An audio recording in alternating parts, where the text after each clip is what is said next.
Halo Mbak Esti. Silakan Mangga. Oke, baik, terima kasih. Kita mulai ya Bu Vivi ya dan Ibu-ibu sekalian. Bismillahirrahmanirrahim. Assalamualaikum warahmatullahi wabarakatuh. Waalaikumsalam warahmatullahi wabarakatuh. Alhamdulillahirabbil alamin wa bihi nasta'in 'ala umuri. Asyhadu an la ilaha illallah wa asyhadu anna Muhammadar Rasulullah. Allahumma shalli 'ala sayyidina Muhammad wa alihi wa sahbihi.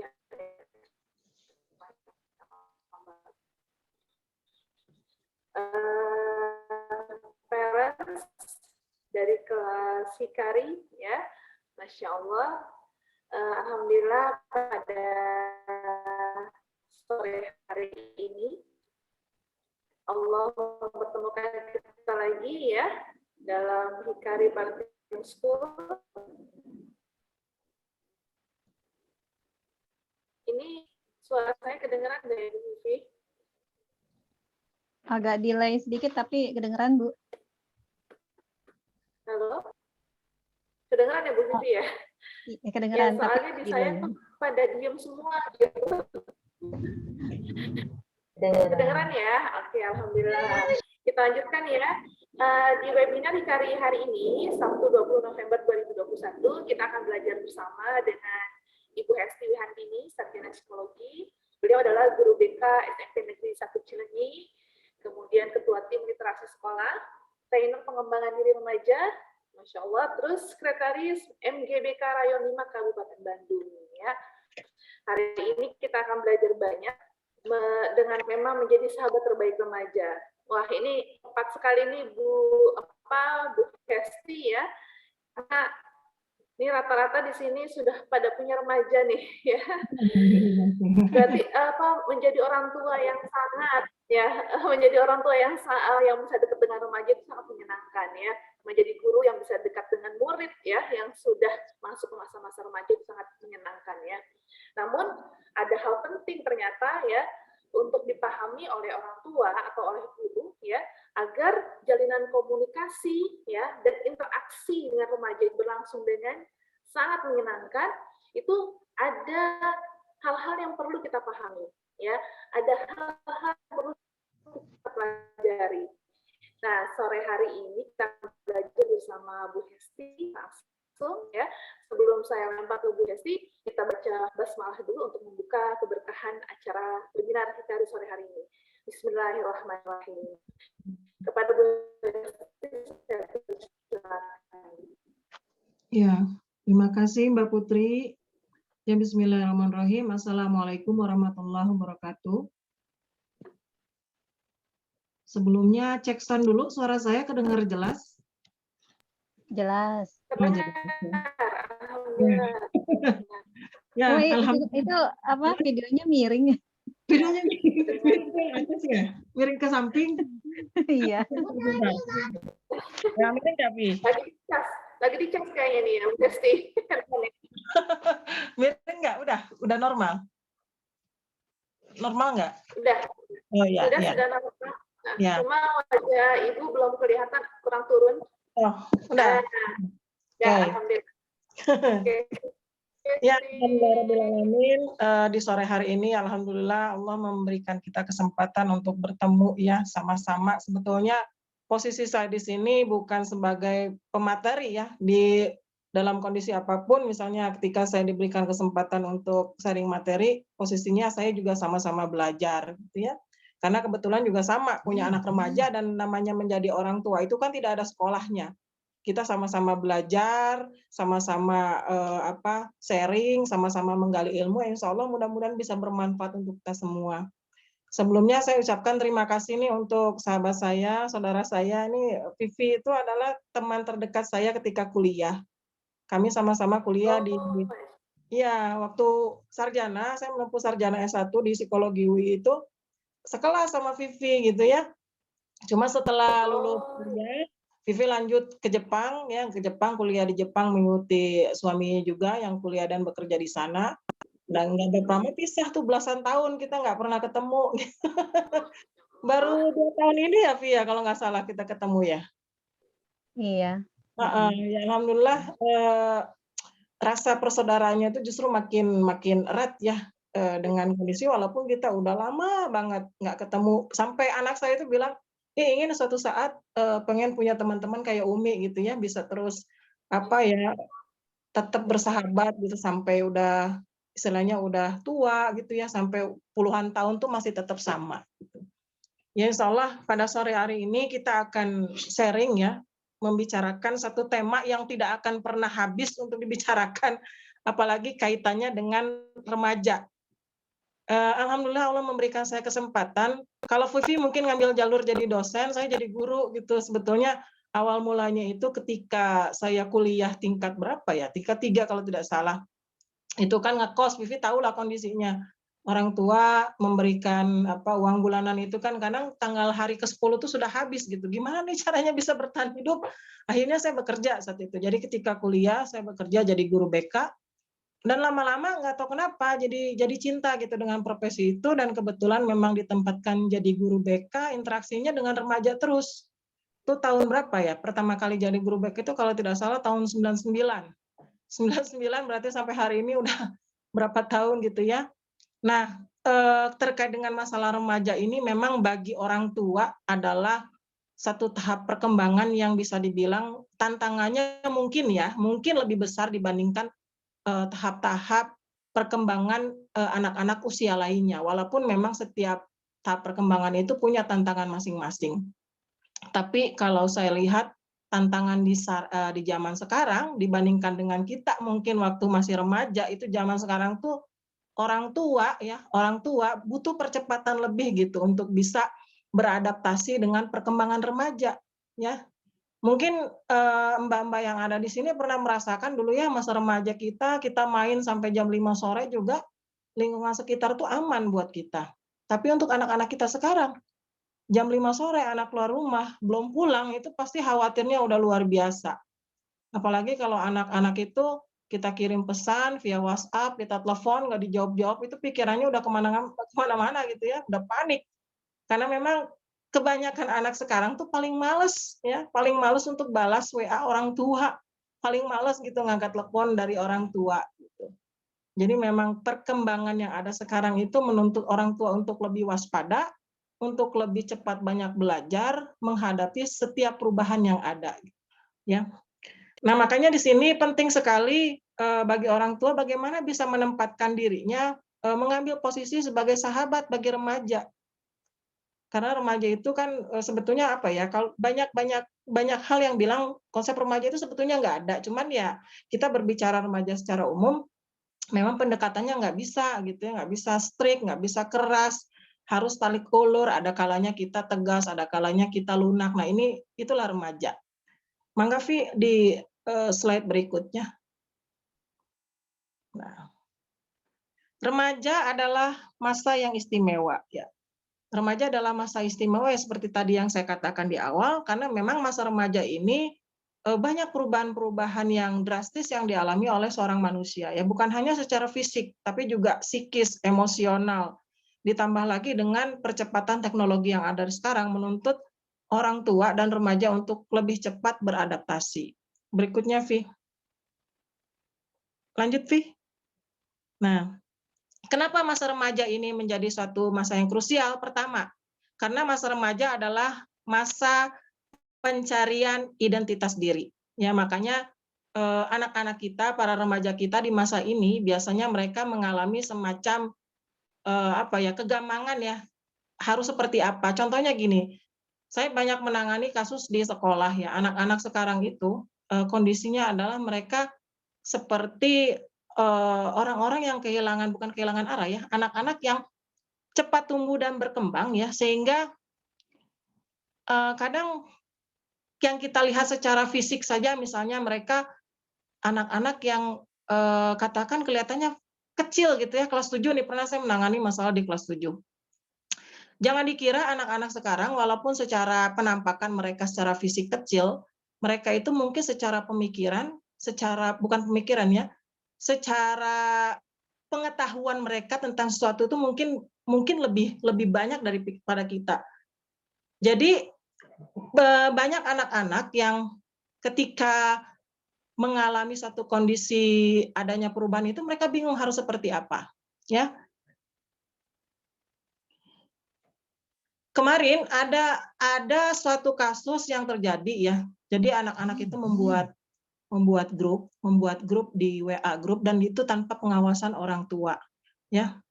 Pengawasan orang tua, tidak ada orang dewasa di sana, dan kagetnya adalah informasi dari orang tua, tiba-tiba ada orang tua yang menelpon, "Bu, ini teh anak-anak membuat grup, tapi ternyata grupnya itu mereka saling, mohon maaf ya, saling berbagi informasi-informasi terkait dengan pornografi. Bahkan sampai foto-foto yang tidak pantas itu di-share gitu di dalam grup." Nah, pada saat itu saya berusaha untuk gimana caranya bisa masuk ke grup, kemudian saya berusaha untuk memerankan sebagai mereka, padahal sebagai siswa gitu ya, saya berusaha memerankan sebagai siswa, memasang foto profil siswa, lalu saya berusaha masuk ke dalam grup itu, diterima dan masuk ke dalamnya dan kaget gitu. Ternyata memang betul ketika masuk di dalam itu, anak-anak itu ya saling sharing video-video, foto-foto yang kurang pantas ya. Dan ketika ditanya, ketika diklarifikasi itu mereka mengatakan kalau itu tuh adalah kiriman dari temannya dan sebagainya.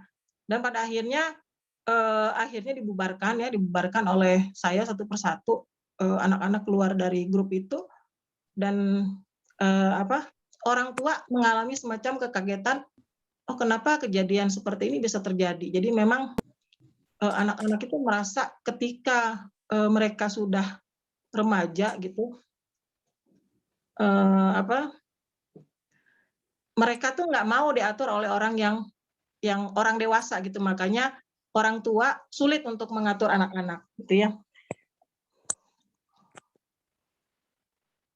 Nah, kemudian yang kedua, perubahan fisik dan emosional yang ekstrim. Kondisi hormon yang fluktuatif ya membuat apalagi situasi sosial yang masih dalam situasi pandemi ini, sehingga membuat anak-anak itu menjadi lebih sensitif gitu ya. Banyak anak-anak yang merasa bangga, sekarang kalau misalnya ibu-ibu lihat, banyak anak-anak yang merasa bangga dengan hal-hal yang sebetulnya itu hal yang tidak baik gitu. Contoh, ada beberapa murid saya ketika saya tanya, "Kamu cita-citanya ingin jadi apa?" Dia bilang, "Saya ingin jadi psikopat." Ada lagi yang bilang, "Ibu, saya depresi. Ibu, saya ingin bunuh diri." Anak-anak sekarang merasa ketika mereka melakukan hal-hal seperti itu adalah sebuah kebanggaan gitu ya, sebuah kebanggaan bahwa mereka punya jati diri, bahwa mereka punya status sosial yang lebih, dan mereka dipandang bahwa mereka berbeda dengan kondisi mereka yang di luar biasa dari teman-teman yang lainnya gitu ya. Nah, kemudian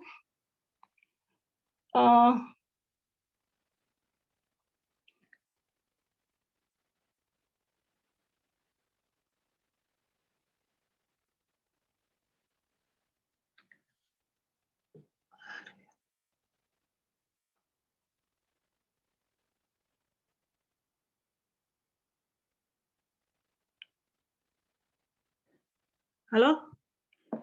Nah, kemudian kondisi-kondisi emosional ini membuat remaja, Vivi, Kenapa, Hes? Vivi, bisa diulang ini dulu nggak ya? Aduh, aku teh sebentar lagi ini dulu. Ya, jadi mengapa masa remaja ini masa yang istimewa? Pertama ya tadi ya, masa pencarian identitas diri, kedua adanya perubahan fisik dan emosional yang ekstrim. Jadi anak-anak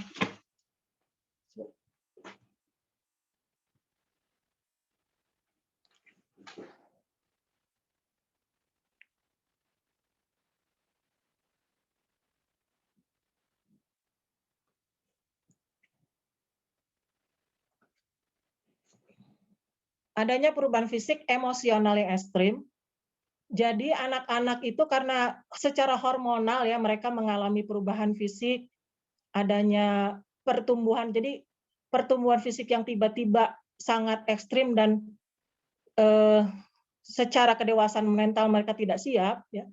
Jadi mereka terseret-seret dalam kondisi yang tidak, Vivi. Kenapa, Hes? Punten dulu nih, aku tiba-tiba nggak tahu nih ini Boleh diulang lagi ya, Vi ya, dari awal? Oh iya, kenapa? Maaf ya, sebentar. Yuk. Dari sini, dari sini. Sebentar dulu.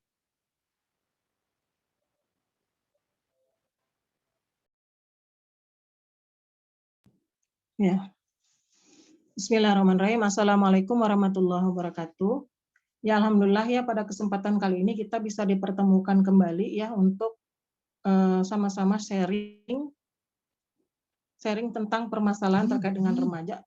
Saya minta maaf sebelumnya ya, tiba-tiba nggak tahu nih kehilangan konsentrasi, fokus. Kebetulan beberapa hari kemarin tuh banyak sekali kegiatan yang harus dikerjakan gitu ya. Tadi kurang istirahat dan kemarin habis vaksin, Vi. Jadi agak ini. Ya insya Allah sama-sama kita saling belajar ya. Pertama berbicara tentang remaja ya. Kenapa masa remaja itu menjadi sesuatu yang urgen buat kita bahas? Karena tahap perkembangan remaja itu punya tantangan tersendiri ya. Kalau dulu di zaman saya masih remaja, ketika saya bermain sampai sore hari, saya tidak akan merasa takut, orang tua juga tidak akan merasa ketakutan. Walaupun memang orang tua saya punya batasan, ketika pulang bermain itu maksimal jam 5 sore sudah harus sampai di rumah. Makanya bapak itu biasa jam 5 sore udah ada depan rumah kemudian menunggu saya. Tapi beda sekali dengan perkembangan anak ketika sudah masuk usia remaja di zaman saat ini gitu. Anak kalau sudah pulang jam 5 sore kemudian tidak datang, tidak pulang ke rumah ya, mereka pasti akan kita telepon dan ada kekhawatiran dari orang tua gitu. Kenapa anak saya belum pulang ke rumah? Ya ditambah lagi anak-anak sekarang itu biasanya kalau kita telepon mereka akan kebanyakan tuh tidak mau mengangkat telepon atau membalas WA kita ya. Nah, di zaman bahkan di era-era tahun 60-an mungkin orang tua di usia 15 tahun itu sudah siap untuk menikah ya.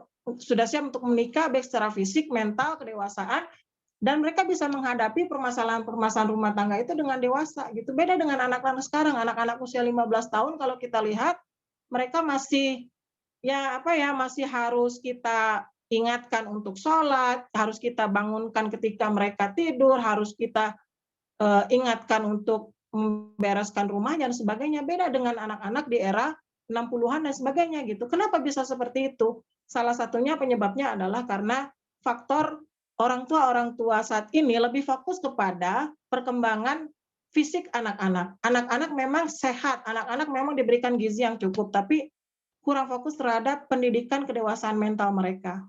Ya, jadi remaja cepat tumbuh berkembang, sehingga anak usia SD sekalipun ya, sehingga anak usia SD itu banyak yang sudah mengalami menstruasi ketika masih di jenjang SD ya. Kalau di zaman mungkin saya dengan Vivi anak SMP itu mengalami menstruasi lebih banyak di usia SMP. Tapi kalau zaman sekarang anak-anak SD usia sekolah kelas 3, kelas 4 SD itu biasanya sudah mulai menstruasi.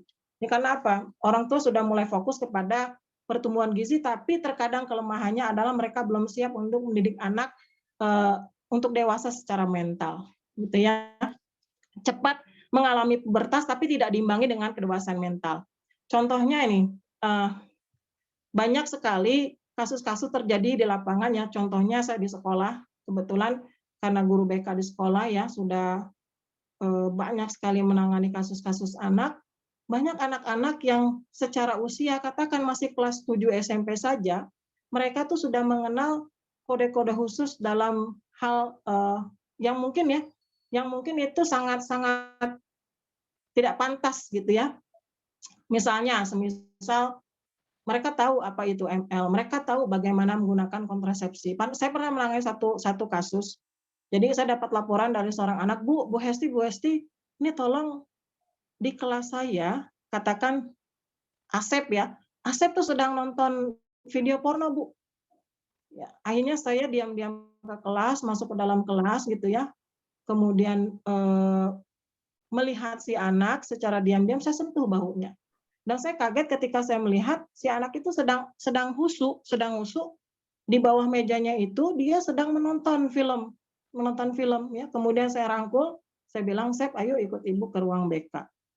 Nah di ruang BK saya tanya, Sep, kamu dapat film ini dari mana? Dia bilang, saya dapat ini dari pemilik counter, Bu. Saya beli HP, kemudian di dalam HP-nya itu saya dapat kartu SIM card. Nah, di dalam SIM card-nya itu, ya, di dalam SIM card-nya itu saya mendapatkan banyak sekali video porno. Itu ada 30.000 katanya, 30.000 video porno. Jadi setiap hari dia melihat itu. Nah, kemudian saya kaget ya, saya tanya lagi, Sep, kalau kamu misalnya melakukan itu, misalnya di dalam kelas dan kamu melihat ada teman kamu, teman sekelas kamu yang lewat di depan kamu, apa yang kamu rasakan? Terus dia bilang, saya terangsang, Bu. Nah, kemudian kalau seandainya yang lewat di depan kamu guru, kamu sedang itu, apa yang kamu rasakan? Saya terangsang, Bu. Kalau misalnya adik kamu bagaimana? Saya terangsang, Bu. Kalau ibu kamu bagaimana? Saya juga sama, Bu, terangsang. Jadi itu sangat berpengaruh terhadap keinginannya dia. Ya, makanya wajar saja mungkin ya, kenapa sampai terjadi hal-hal misalnya pelecehan seksual dari seorang kakak terhadap adik atau orang tua terhadap anak, itu karena itu. Jadi udah terganggu otaknya. Nah, akhirnya alhamdulillah si Asep ini berusaha untuk berubah ya. Sampai hari ini alhamdulillah ketika saya dengar ceritanya, anak ini sudah bisa mengembangkan potensinya dan akhirnya dia menjadi tangan kanannya Dede Yusuf ya. Sekarang di Pramuka dia aktif. Nah, anak-anak kita seperti itu. Jangan hanya melihat ketika melihat seorang anak itu, oh dia masih anak SD, dia masih kecil, dia belum tahu apa-apa. Anak-anak kita itu luar biasa, Ibu-ibu. Jadi memang dengan segala banyaknya perkembangan teknologi yang kadang di luar kontrol ya. Nah, itu anak-anak bisa mencari hal seperti itu dimanapun ya, dengan mudah gitu, dengan mudah di dunia sosial, di media sosial. Kemudian waspada bila remaja kita ya suka menyendiri, HP-nya di password, mulai tidak semangat, prestasi belajar menurun gitu ya. Nah, itu berarti ada sesuatu yang terjadi. Ya. Jadi kalau ada remaja yang kelihatannya tidak mau sering berkumpul dengan keluarganya, hanya berdiam diri di kamar gitu ya, khawatir ada sesuatu yang terjadi. Nah, kemudian secara emosional, kondisi hormon yang fluktuatif, situasi sosial apalagi ya, dalam suasana pandemi seperti sekarang ini membuat remaja secara sosial lebih sensitif ya. Jadi mereka menjadi lebih merasa lebih mager ya, lebih senang tidak ketemu orang atau lebih asik dengan dunianya gitu.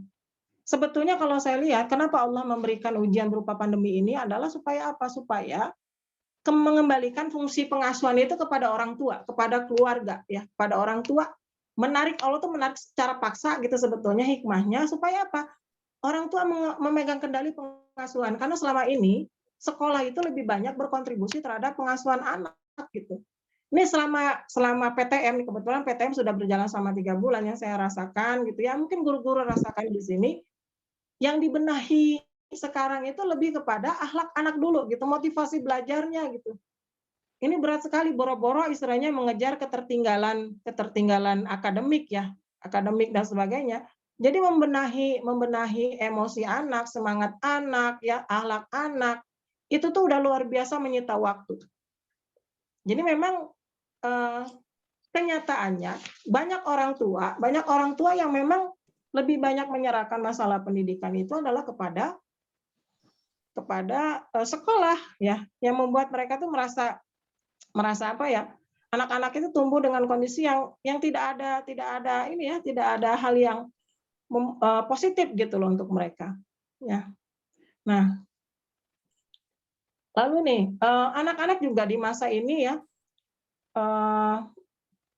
mereka merasa menjadi pribadi yang kelihatan lebih keren, lebih kelihatan lebih lah daripada yang lain ketika mereka melakukan hal-hal yang di luar normal atau di luar umum. Banyak anak-anak yang merasa bangga, merasa menjadi lebih baik gitu ya, lebih menarik kalau mereka melakukan hal-hal yang nyeleneh. Semisal gini, Bu, saya bercita-cita ingin menjadi psikopat. Bu, saya ingin bunuh diri. Bu, saya depresi. Itu hal-hal yang biasa dilakukan oleh anak-anak ya. Jadi anak-anak itu bahkan mempunyai semacam kebanggaan kalau mereka bisa memproklamirkan, bisa memperlihatkan bahwa mereka berbeda dibanding anak-anak yang lain. Dan ini sering-sering terjadi. Beberapa waktu lalu ada anak yang ke saya bilang, "Bu, saya mau bunuh diri, Bu. Saya nih depresi banget, Bu." Itu di SW-nya, di profil SW-nya dia jelas-jelas menuliskan kalimat itu. Nah, itu akan sangat berpengaruh ya, berpengaruh terhadap bagaimana seorang anak bisa mengatasi permasalahannya di lingkungan ketika dia dalam situasi sosial dan sebagainya. Nah, kalau ketika saya dihadapkan pada situasi itu, biasanya saya berusaha untuk tetap tenang, jadi nggak terpengaruh, "Oh, kamu benar mau bunuh diri, oh kamu depresi," gitu ya. Jadi coba mengalihkan hal itu menjadi sesuatu yang, kamu mah itu mah hanya cari perhatian." Ya. Jadi kondisi-kondisi emosional itu akan berpengaruh terhadap bagaimana seorang anak bisa beradaptasi dan berusaha untuk mencari solusi terhadap permasalahannya. Apalagi anak-anak yang lahir dan dibesarkan dari keluarga yang, mohon maaf, mungkin tidak harmonis, gitu ya. Ada murid saya yang dibesarkan dari keluarga yang kebetulan ayahnya itu meninggalkan ibunya, kemudian ibunya jadi orang tua tunggal, dan ibunya tuh punya target yang tinggi terhadap anaknya. Jadi kalau anaknya itu rankingnya turun gitu ya, hanya ranking 3 besar, bukan ranking 1, rapotnya tuh dilempar. Tapi di depan orang tuanya, di depan lingkungan, di depan teman-teman dia tidak mau. Anak ini tidak mau memperlihatkan kalau dia lemah. "Bu, saya pantang memperlihatkan kalau diri saya lemah. Bu, saya pantang kalau saya memperlihatkan kalau saya tidak mampu," gitu ya. Tapi yang terjadi sebagai pelampiasannya apa? Si anak ini mempunyai kebiasaan mengiris-ngiris tangannya, dan itu sebuah tren baru loh di kalangan remaja kita ya, menyakiti diri sendiri ya, menyakiti diri sendiri agar merasa puas gitu, agar merasa puas masalahnya itu bisa selesai. Dan ini bukan suatu yang apa ya, yang suatu yang di luar ini kita gitu ya, di luar persepsi. Jadi memang terjadi, benar-benar terjadi gitu. Anak-anak sekarang sudah melakukan hal seperti itu sebagai sebuah tren, sebagai sebuah gaya hidup yang mereka mikir itu hal biasa gitu, hal yang keren bahkan. Ya, tapi alhamdulillah dengan proses bimbingan, kita mendekarkan terus, anak kita akhirnya bisa melewati itu dan sekarang sudah duduk di kelas 2 SMA ya, jadi ketua OSIS di sekolahnya. Jadi memang anak-anak itu sebetulnya butuh orang untuk mendengarkan dengan baik gitu, butuh orang yang selalu ada untuk dia. Nah itu. Nah, remaja yang rawan secara emosional, yang secara emosional dia istilahnya lemah, ini akan menjadi sasaran empuk bagi orang-orang ya, bagi orang-orang yang ingin melakukan tindakan-tindakan yang tidak baik, semisal bullying ya. Mungkin masih ingat ibu-ibu semua di sini kasus seorang remaja kelas 2 SMP yang terjun ya, bunuh diri dari lantai 4 sekolahnya ya karena dibully oleh teman-temannya. Ya. Jadi atau misalnya seorang remaja yang tidak bisa membela dirinya ketika dia disakiti oleh orang lain. Pernah dalam sebuah perjalanan, kebetulan ketika awal-awal jadi pegawai negeri ya, saya ditempatkan di sebuah sekolah itu yang jauh sekali. Jadi perjalanan itu ditempuh sekali jalan itu sekitar 2,5 jam sampai 3 jam. Jadi waktu saya tuh habis di bus gitu ya. Nah ketika pulang, saya naik dalam sebuah bus tuh kosong, di dalam bus itu hanya ada 4 orang. Saya dengan 2 orang penumpang, kemudian 1 supir ya, 1 supir dan 1 kenek, 5 orang. Nah, itu kan banyak kursi yang kosong ya. Saya melihat di belakang, kebetulan saya duduk di belakang, saya melihat di tengah itu ada seorang anak perempuan kelas 2 SMA. Nah, itu didekati oleh keneknya. Didekati oleh keneknya dan si keneknya ini nggak tahu kenapa dia memepet-mepet ke si anak ini gitu, dan saya melihat ada gelagat yang tidak baik. Si anak ini karena dia mungkin bingung harus melakukan apa, karena mungkin dia tidak terbiasa membela dirinya, dia hanya diam. Dia hanya diam, tapi kelihatan dia risih sekali. Dia risih dan tidak nyaman gitu, tapi bingung harus melakukan apa. Akhirnya karena saya merasa aduh kasihan ya, nggak pantas kejadian seperti itu terjadi, saya dorong itu. Saya dorong si kenek itu sampai jatuh gitu ya di dalam bus. Saya bilang ke si anak, "Dek, lain kali kalau ada kejadian seperti ini jangan takut, kamu teriak." Ya, jadi memang kemampuan anak menyelesaikan permasalahan itu sangat berpengaruh bagaimana dia nanti bisa bertahan atau survive terhadap berbagai macam tantangan yang akan dia hadapi. Nah, kemudian gini, kondisi sekarang juga anak-anak ketika mengalami pembulian atau kekerasan itu, kalau kata anak saya, Mi, kalau zaman Umi dulu dengan sekarang tuh beda. Kalau zaman dulu, zamannya Umi, ketika Umi ada masalah dengan teman, Umi bisa langsung mendatangi teman Umi gitu ya. Kemudian Umi menyelesaikan permasalahannya. Kalau misalnya harus katakan debat-debat sekalian gitu ya, atau bagaimana diselesaikan, tapi sekarang tidak bisa. Ya, apalagi pembuliannya yang dilakukan bisa kekerasan di media sosial, itu sulit gitu. Itu sulit untuk diselesaikan.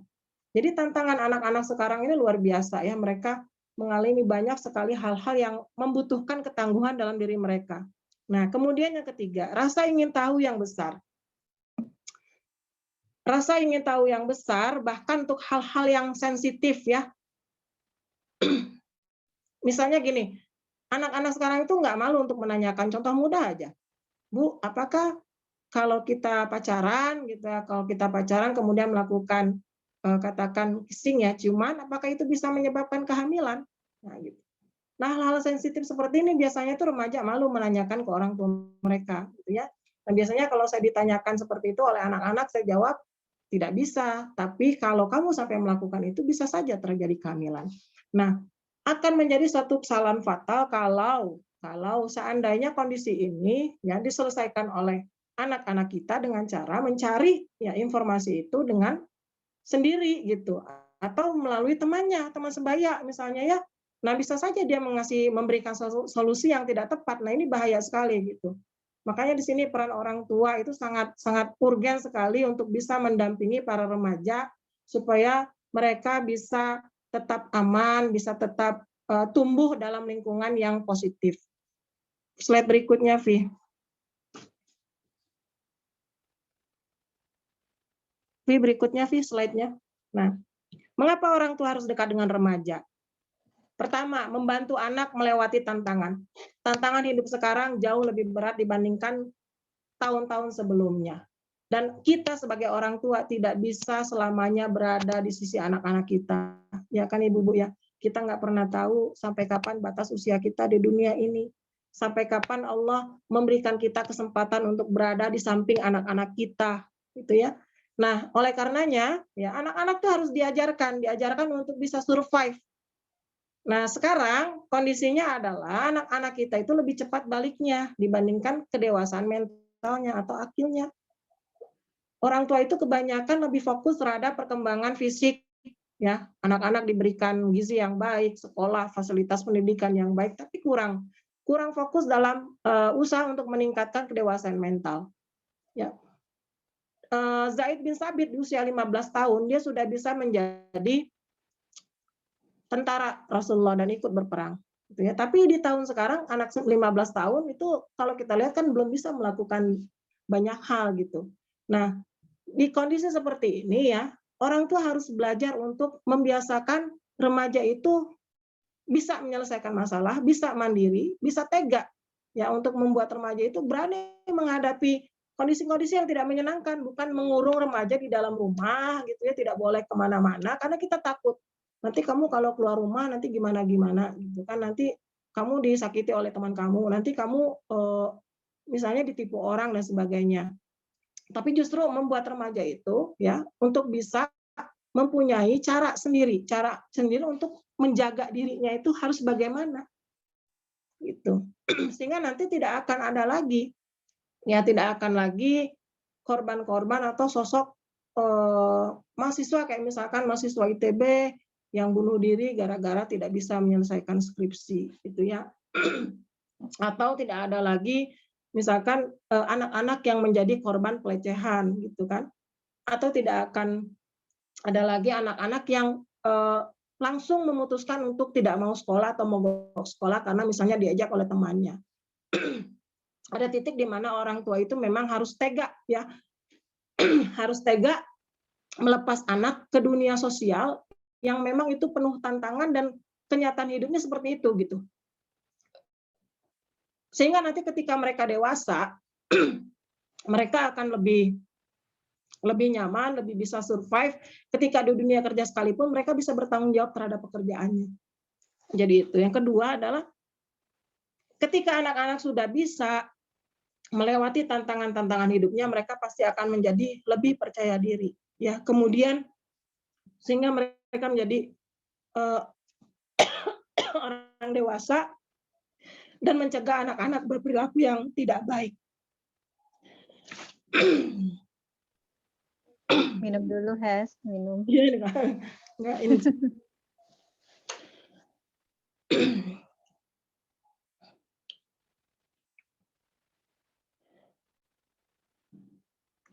Nah, berikutnya, Vi. Nah, ini ada beberapa tips ya menjalin kedekatan dengan remaja. Pertama adalah remaja itu sebetulnya tidak ingin banyak, sebetulnya ya remaja itu tidak ingin banyak orang tua itu terlalu memberikan nasihat. Ya. Anak-anak itu paling tidak suka ya kalau enggak, saya ke anak saya tuh melihat anak saya itu kayaknya dia tidak terlalu suka kalau misalnya saya terlalu banyak menasehati gitu. Misalnya kalau misalnya dia curhat aja. Kalau curhat sebetulnya intinya anak itu adalah ingin didengarkan. Ya, mereka berikan kesempatan mereka untuk berbicara, berikan mereka kesempatan untuk mengeksplor ya, untuk mengeksplor perasaannya. Nah, itu lebih kena gitu untuk mereka. Jadi memang untuk mendengar itu bukan suatu perbuatan yang mudah. Ya, kenapa Allah dalam proses penciptaan manusia itu lebih memfokuskan, lebih mendahulukan menumbuhkan fungsi pendengaran dibanding fungsi penglihatan adalah karena itu. Memang untuk mendengar ya, bagi orang tua untuk mendengar itu butuh konsentrasi penuh, butuh kemauan, butuh usaha gitu ya, apalagi di tengah kesibukan kita gitu. Walaupun hanya setengah jam gitu ya, kita mendengarkan anak kita itu sebetulnya bagian yang luar biasa gitu untuk membuat anak bisa percaya dan dekat dengan kita. Tapi sulit itu untuk dilakukan. Makanya mulai dari hari ini biasakanlah mendengarkan anak untuk berbicara, dan insya Allah anak akan terbuka dan kita tidak akan perlu capek untuk merasa takut nanti anak itu di luaran seperti apa, karena kita tahu ya bagaimanapun kondisinya anak akan kembali kepada kita. Nah seperti itu. Jadi kadang-kadang orang tua kan suka mengeluh. Saya kebetulan di rumah sering berdua tuh sama anak. Kadang ada satu titik, ada satu kondisi saya merasa, aduh capek juga ya. Suka jadi pelampiasan gitu ketika anak merasa ada masalah, ketika anak marah, ketika mungkin anak lagi ada sesuatu yang dirasakan gitu ya. Yang menjadi pusat tumpuan kemarahan emosinya dia adalah orang tuanya, misalnya saya gitu. Tapi kalau dipikir-pikir lagi, kalau misalnya dia berbicara atau meluapkan emosinya kepada orang lain itu akan lebih bahaya. Akan lebih tidak baik dibandingkan ketika dia mengekspresikan perasaannya itu kepada orang tuanya. Nyetelen aja, artinya orang tua bisa berlapang dada. Ada kalanya ketika moodnya tidak baik, anak-anak tiba-tiba marah, menutup kamar gitu ya, masuk ke dalam kamar gitu sendiri. Orang tua memang tidak enak. Paling tidak enak itu adalah ketika kita melihat pintu kamar anak kita itu tertutup. Ya, tapi berilah waktu sejam, 2 jam mereka untuk berdamai dengan masalahnya, insya Allah gitu. Setelah sejam 2 jam mereka merasa feelingnya enak, perasaannya enak, mereka akan keluar dari kamar. Nah seperti itu. Jadi kalau anak saya gitu, jadi kalau lagi ada kondisi yang dia tidak enak, dia biasanya saya tahu, oh anak saya butuh waktu untuk sendiri. Itu biasanya sejam 2 jam dia dalam kamar ngapain gitu ya, mungkin dia berusaha untuk menyelesaikan masalahnya, meredam perasaannya, ketidakenakannya, dan ketika sudah enak dia keluar kamar lagi, udah biasa lagi gitu.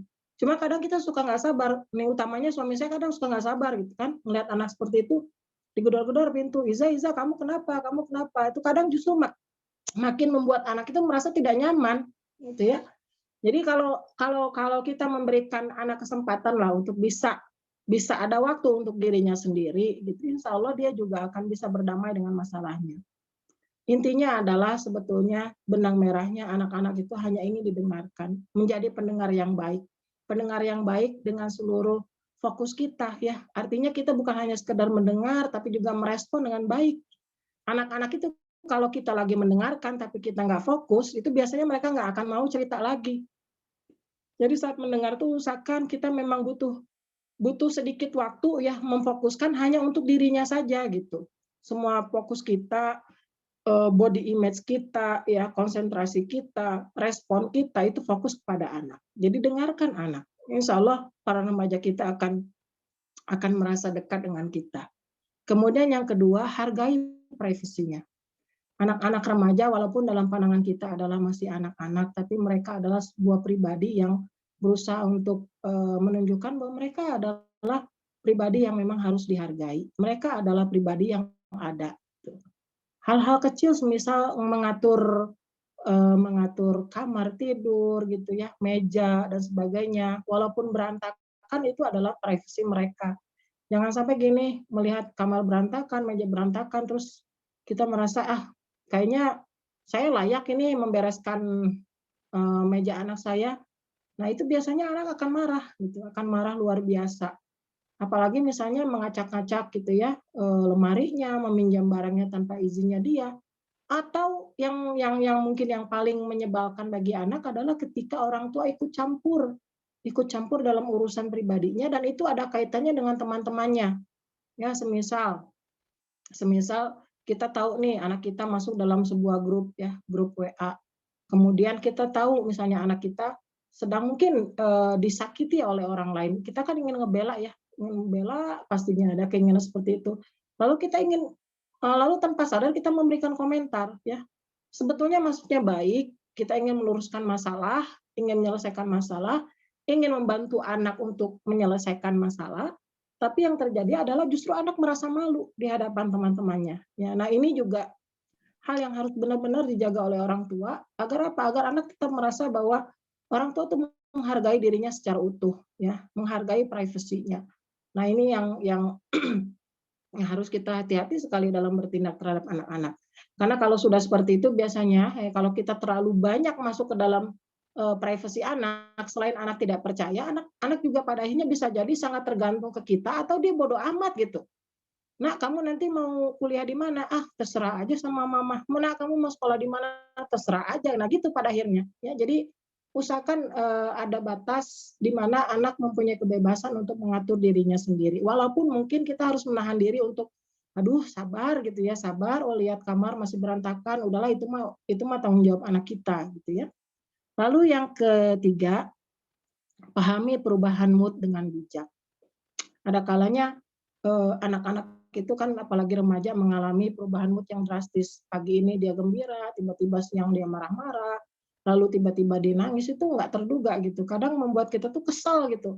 Pas jalan-jalan happy, pengennya happy, pengennya gembira, tapi di tengah jalan ada sesuatu yang membuat anak tuh menjadi kesal gitu. Misalnya nerima WA dari temannya yang tidak mengenakan dan itu membuat suasana ketika kita jalan-jalan tuh nggak enak. Orang tua kan biasanya kadang, "Kamu tuh kenapa sih gitu amat, kayak nggak suka banget jalan-jalan sama orang tua." Nah, itu akan membuat kedekatan anak dengan orang tua itu akan semakin ada jarak gitu. Jadi kalau kondisi anak misalnya sedang tidak mood gitu ya, udah aja kalau kalau saya biasanya menghadapi anak yang lagi menyebalkan begitu, udah aja tarik napas. Biarkan dulu dia dengan emosinya seperti itu ya, asalkan tidak mengganggu kita. Nah, sampai dia tenang nanti juga akan hilang sendiri gitu. Perubahan mood-nya akan baik lagi daripada kita ketika dia lagi mood-nya nggak enak, kita ikut intervensi, "Kamu teh kenapa sih?" gitu, semakin menyalahkan dan itu akan perburuk suasana. Yang keempat adalah dukung minat dan impiannya. Anak adalah pribadi sendiri yang berbeda dengan kita meskipun dia adalah turunan kita, meskipun dia adalah generasi penerus kita. Mereka punya pilihan, mereka punya impian, mereka punya minat, mereka punya karakter sifat yang berbeda dengan kita. Nah, kadang-kadang kita tanpa sadar anak-anak itu kita bentuk sesuai dengan apa yang kita mau gitu. Oh, kita dokter gitu ya, ingin anak kita tuh suatu saat bisa meneruskan impian kita, impian keluarga besar kita, misalnya anak menjadi dokter, nggak bisa begitu. Misalnya kalau anak-anak ingin menjadi seorang seniman, ya biarkan saja selama apa dia bertanggung jawab dengan pilihannya. Selama dia bisa bermakna di masyarakat. Jadi berilah kesempatan anak untuk bisa menunjukkan dirinya secara utuh. Saya adalah si A, si B, si C, dan saya berbeda dengan orang tua saya. Ketika saya awal-awal kuliah, saya pernah mengajar di sebuah SMA ya, di situ tuh anak-anak ustadz lah ya, anak-anak ustadz yang cukup dikenal oleh masyarakat.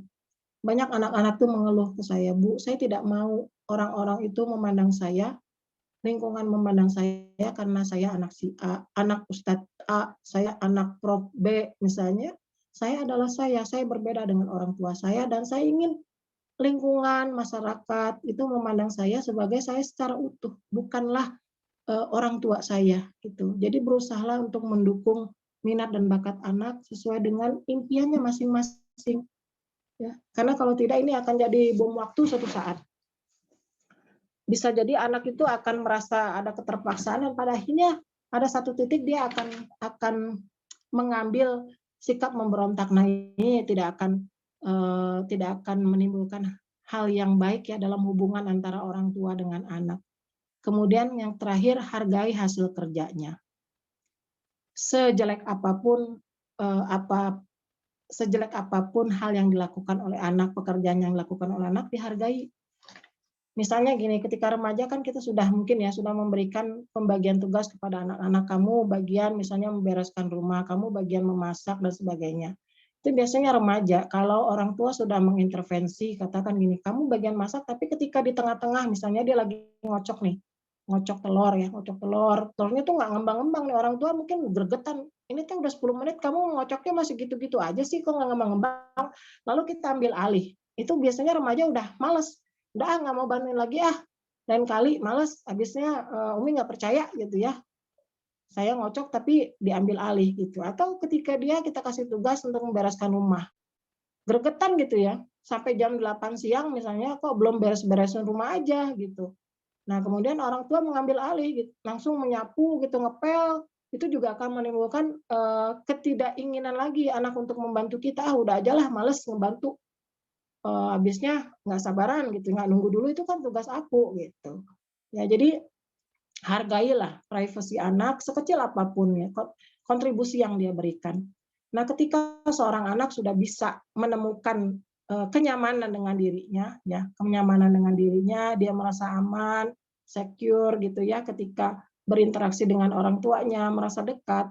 Ada satu titik puncak di mana seorang anak bukan hanya soleh untuk dirinya sendiri, tapi dia menjadi pribadi yang soleh buat lingkungannya. Dia menjadi seorang yang produktif bukan hanya untuk dirinya sendiri, tapi dia juga bisa memikirkan gimana ya saya bisa lebih banyak bermanfaat bagi orang lain. Nah, kalau sudah sampai pada tahap ini, insya Allah ya, artinya orang tua sudah berhasil untuk menjadi sahabat terbaik bagi anak-anaknya. Yaitu saja ya. Terima kasih sebelumnya. Ini punten tadi saya nggak tahu nih, tiba-tiba tadi ngestak gitu. Nggak tahu tadi kenapa ya teh. Nggak pernah aku tadi kayak gitu tuh, aduh tiba-tiba ngestak, ya Allah kenapa ini teh. Mungkin karena kemarin aku habis vaksin nih, jadi memang dari kemarin itu nggak tahu kenapa tiba-tiba ngantuknya tuh ngantuk luar biasa, jadi kayak pikiran tuh nggak ini gitu, nggak kemarin tadi malam juga aku Zoom tuh lagi ngaji, tiba-tiba bangun ketiduran gitu, nggak tahu kenapa. Aduh ya Allah, Iya, apaan kalau bisa misalnya gitu ya benar. udah disiapkan banget, maka pas tadi nah aja belibet gini. Itu ya intinya. Tapi jadi keluar semua itu tadi ya. Ya, punten pisan ini teman-teman semua ya. Aduh baru ini pertama kayak begini, nggak tahu nih apakah efek dari apa ya. Jadi memang kemarin itu 2 hari lalu tuh aku vaksin. Jadi memang kondisi badan itu memang lagi nggak enak sebetulnya, udah 3-4 hari kayak mau flu batuk, cuman vaksin aja gitu. Cuman dipaksain aktivitas terus.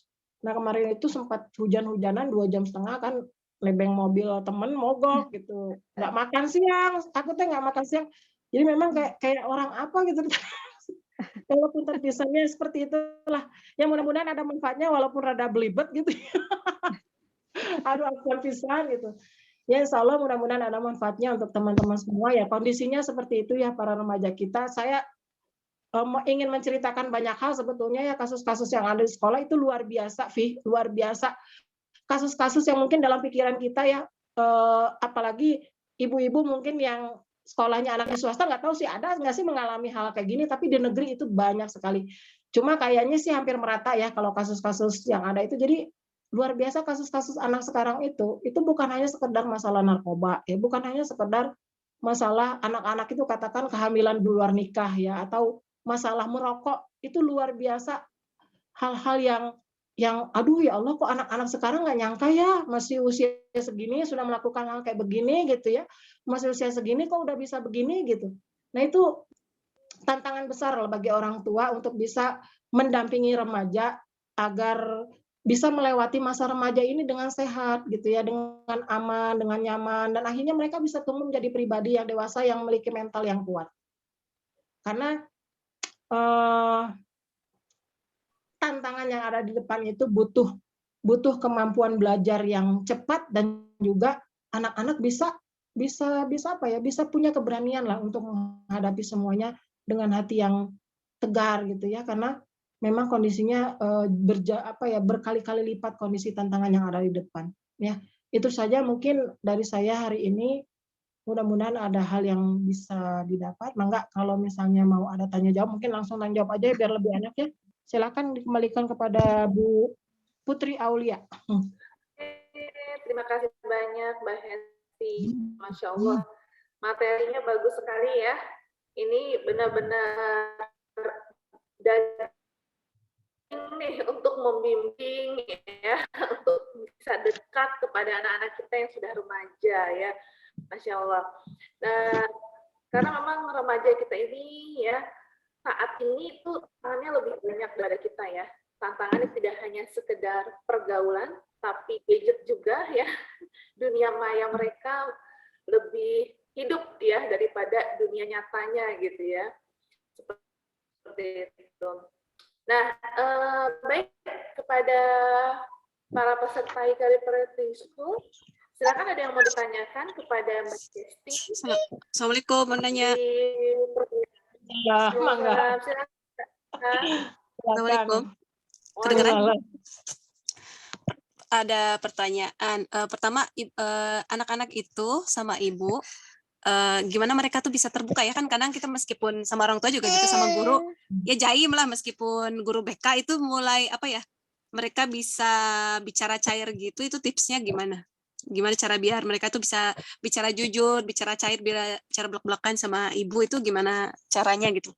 Itu yang pertama. Terus yang kedua, tadi kan ada yang kasus yang aneh-aneh itu ya. Terus orang tua pada tahu gitu ya. Terus saya ini gimana caranya kita mengatasi itu, maksudnya kan sebagai pihak sekolah ada masalah seperti itu kan di sekolah. Terus gimana caranya kita memperbaiki reputasi sekolah, menjaga reputasi sekolah kayak gitu, gimana caranya? Biasanya kan kalau ada yang kasus-kasus kayak gitu, kalau saya dengar ya kan sekolah misalnya cenderung menutupi gitu kan, mengingkari kenyataan gitu kan. Kita itu baiknya seperti apa kalau misalnya terjadi kasus-kasus yang seperti itu? Ya, terima kasih ya Ibu, guru ya. Saya guru. Oh iya, terus kemarin itu lihat di grup ya. Ya. Ini ada anak yang sekolah swasta. Ternyata ada yang diam-diam di kolam renang itu, di kolam renang sekolahnya ya, di sekolahnya itu ada kolam renang. Ada yang diam-diam ngambil video dia lagi ganti baju. Terus itu tuh diancam untuk disebarkan. Kan gitu kan? Terus meskipun itu dia kan si orang tua murid itu mengeluhkan ke sekolah, tapi ke sekolahnya itu malah kayak sikapnya itu menutup-nutupi, katanya tuh gitu, berusaha mengingkari gitu, denial gitu.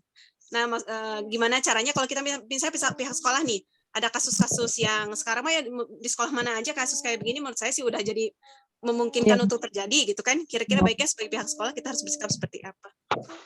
Ya, terima kasih. Ibu guru SMP atau guru apa ya? Guru TK. Oh iya. Ini teman di Jepang, ini kepala TK di Jepang. Gitu, TK. Ya, alhamdulillah. Iya. Ya, untuk pertanyaan pertama ya, bagaimana cara membuat anak itu bisa bicara? Yang pasti gini, kalau saya pertama kali yang saya lakukan, ini kebetulan ada Bu Nenden nih, guru BK, teman saya juga ya. Kami itu biasanya pertama ya kalau saya yang melakukan pertama adalah mencari tahu. Pertama, peta kerawanan kelas. Tahu nama-nama anak yang bermasalah siapa, anak yang istilahnya secara akademik baik, atau anak yang rata-rata. Jadi memang kita sudah mengklasifikasikan, ya. Terutama anak-anak yang spesial yang memang punya masalah yang cukup lumayan sering terjadi di sekolah gitu, dia melakukan banyak pelanggaran. Nah, kedua, setelah saya tahu, oh orangnya si A, si B, si C, yang saya lakukan adalah apa? Saya tanya, latar belakang keluarganya bagaimana? Karakter anaknya bagaimana? Pendekatannya seperti apa? Utamanya pendekatan. Jadi saya harus sudah punya ilmu dulu, sudah punya informasi dulu. Oh, cara pendekatannya ke dia adalah dengan cara begini. Itu kan beda-beda tiap anak. Ya kan ya? Ada anak yang harus didekati dengan cara gini. Oh, dia misalnya masuk komunitas.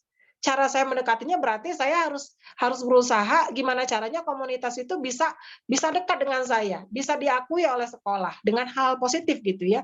Atau misalkan cara pendekatannya dia suka main bola, atau misalnya cara pendekatannya dia suka kalau diajak ngobrol tentang keluarganya gitu. Jadi modal utama ketika kita bisa dekat dengan anak adalah tahu dulu bagaimana cara pendekatan ke anak ini. Gitu. Kalau kita sudah punya modal itu, insya Allah mudah untuk anak-anak dan dia akan terbuka dengan sendirinya. Ya, nah anak-anak itu biasanya akan lebih nyaman ya kalau kita memposisikan diri kita itu bukan sebagai guru ya. Contoh mudah gini, banyak guru-guru mapel ya yang WA ke saya atau wali kelas, Bu Esti gimana nih cara anak ini kok nggak bisa ya saya kejar. Ketika saya WA, saya tagih tugasnya gitu ya. Saya tanya kenapa nggak masuk sekolah, itu langsung sama mereka di-reject. Atau sengaja nggak dibaca. Gitu. Kemudian saya minta ke guru yang bersangkutan, Ibu maaf, tolong di-screenshot percakapan Ibu seperti apa. Jadi ternyata kebanyakan guru itu melakukan pendekatan ya ketika melihat ada anak-anak lost learning adalah langsung kepada to the point, kepada tugas. Kamu kenapa kok nggak masuk? Kamu kok kenapa nggak ngerjain tugas? Yang ada si anak bukannya malah ngejawab, biasanya malah menjauh. Nah, yang harus kita lakukan adalah coba memahami perasaan anak dulu. Coba cari tahu masalahnya apa. Assalamualaikum.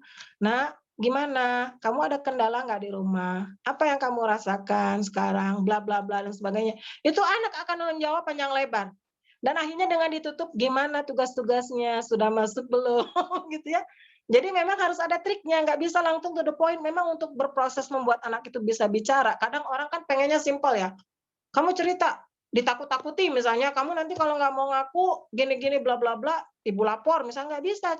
Mungkin anak bisa cerita tapi nggak semuanya keluar gitu. Jadi inti utamanya adalah kita lakukan pendekatan, tahu cara bagaimana mendekati si anak karena tiap anak punya ciri khas gitu ya.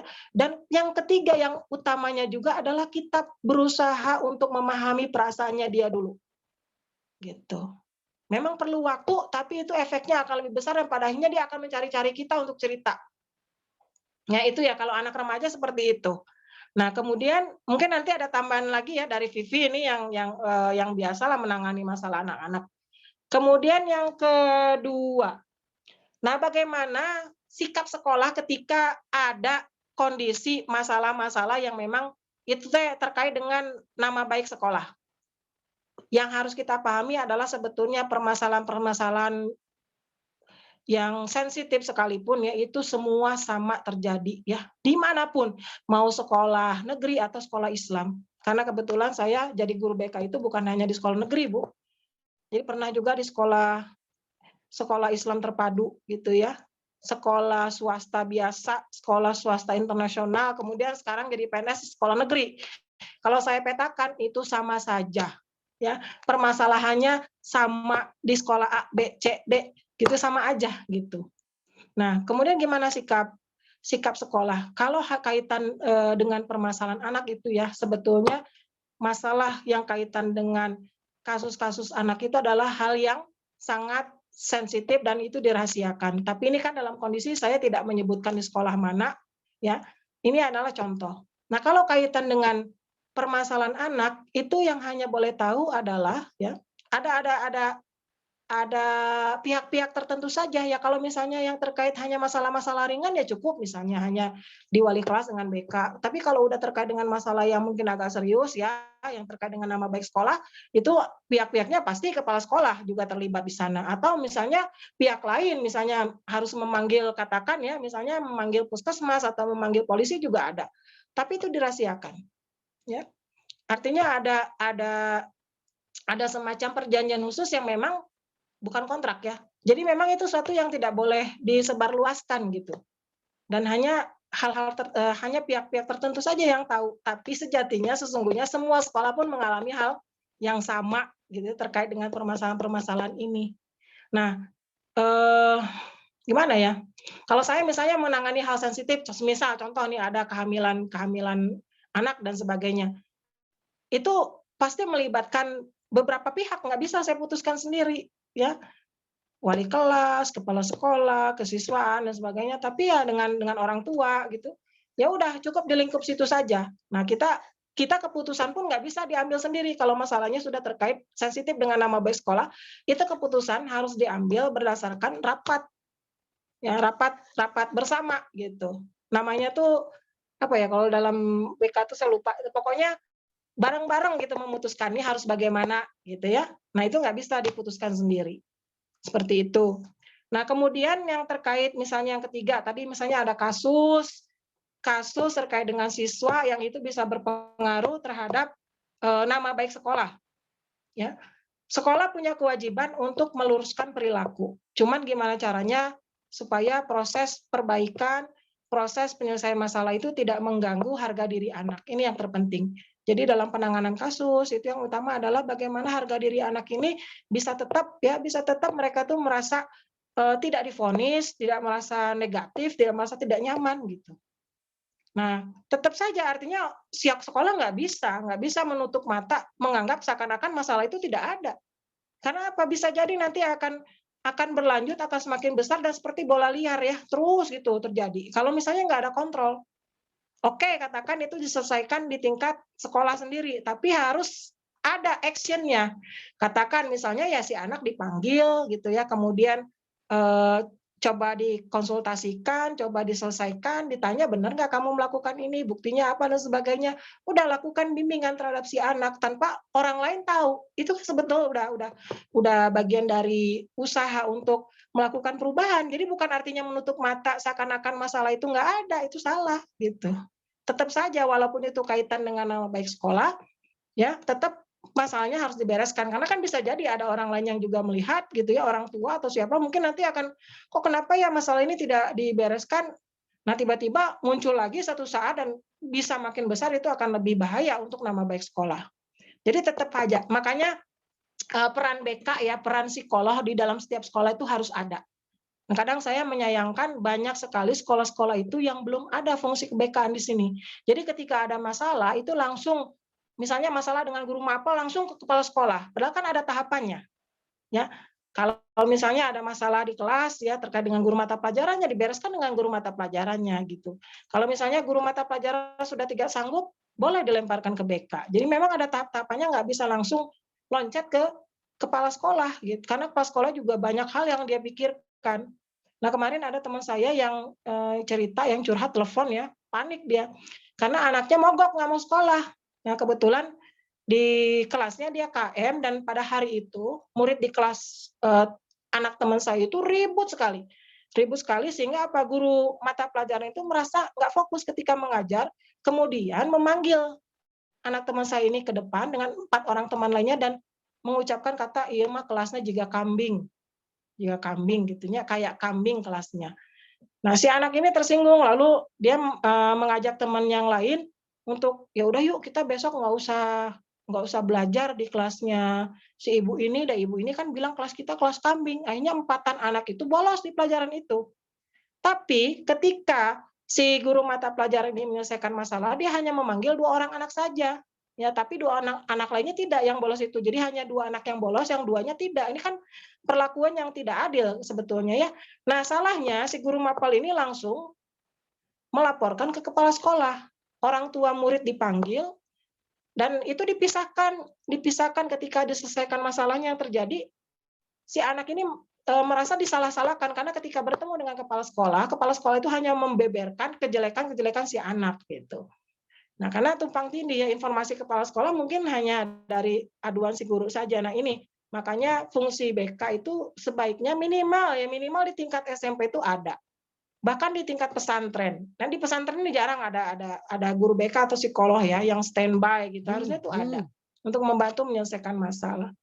Itu mungkin ya Mbak ya. Jadi sekecil apapun permasalahan yang ada di sekolah, apalagi itu kaitan dengan anak ya, harga diri anak, kenyamanan anak di kelas, apalagi kan itu udah kriminal sebetulnya ya. Itu bisa terkena undang-undang ITE gitu ya, sampai dia merekam video temannya lagi berenang ganti baju gitu kan. Itu sampai bisa tersebar ke dunia maya, itu bahaya. Ya, jadi hati-hati sekali karena apa? Kalau sudah sampai tersebar ke dunia maya itu bisa jadi bola liar yang akan sulit terkontrol. Pernah ada satu kasus yang saya pernah hadapi ini gini, ada anak pacaran ini ngeri banget, pacaran. Mohon maaf nih kalau agak vulgar ya. Jadi pacaran mereka, mungkin ibu-ibu baru tahu, anak-anak sekarang banyak yang melakukan pacaran online. Mereka tidak bertemu, mereka tidak pernah bersentuhan, tapi mereka pacarannya secara online. Gimana pacaran online teh? Jadi saling memoto aurat masing-masing. Ya, si cewek punten ya, itu ada anak-anak nggak di belakangnya. Jadi si ceweknya buka baju, dipoto, si cowoknya juga buka baju, dipoto. Saling berkirim foto itu. Dan itu tanpa sepengetahuan orang tua. Dan kagetnya adalah ya, ketika orang tua saya panggil, orang tuanya itu bilang, "Bu, saya merasa anak saya baik-baik saja. Di bawah pengawasan saya, istri saya gitu tidak ada masalah. Pak, tapi ini buktinya seperti ini." Orang tuanya nangis dua-duanya tuh. Jadi mereka merasa anaknya aman di dalam kamar, tugas akademiknya udah selesai, anaknya lumayan pintar, beres gitu ya, tapi ternyata melakukan hal gitu.